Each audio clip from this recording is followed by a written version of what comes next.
How to be a shrewd manager. To become a shrewd manager of the resources that God's given to you, I believe that you have to realize and come to a determination in your own life that the money that's at your resource really doesn't belong to you, but it belongs to the master. The whole concept of being a steward means that someone else owes it and that you've been given the responsibility of it.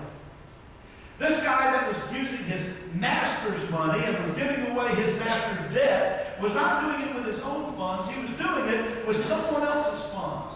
And throughout the Bible, we're told that everything belongs to God. That we realize that the only money that I have in my possession doesn't really belong to me, it belongs to the master. I read an article not long ago, prepared for the sermon, where a man had been able to double his income. Through some miraculous investment in business, his income had jumped from $20,000 to $40,000. He had actually doubled his income, and when he was interviewed about that, he was asked, what are you going to do with the extra income? He said, it's not mine to start with. It just adds more responsibility on me to use my master's money.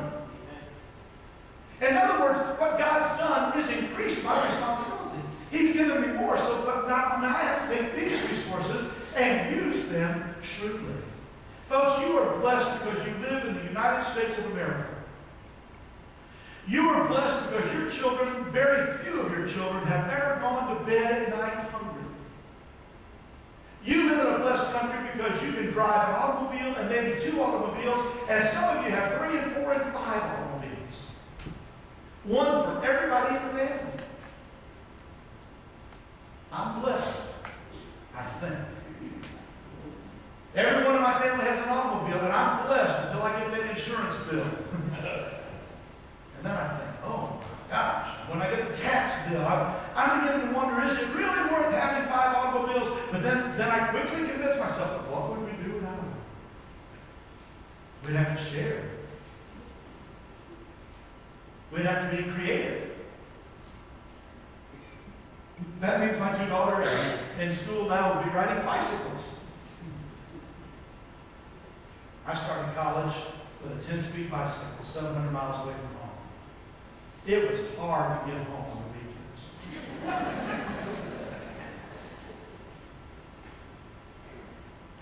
We are blessed, is what I'm saying to you. With that blessedness comes a sense of responsibility. There's a part of me that says, I'm not responsible for what happens in the rest of the world, but I am. There's a part of me that says, I'm not responsible for those who are less fortunate than I am, but I am. There's a part of me that says, this is all about me, and I'm blessed because God has blessed me, and He wants me to have all of this stuff because it's all about me. It's not mine, it's His, and He demands that I share it shrewdly. So as a state of being blessed does not mean that God's blessed you to have more. What He's saying to you is there's more responsibility that comes with having more.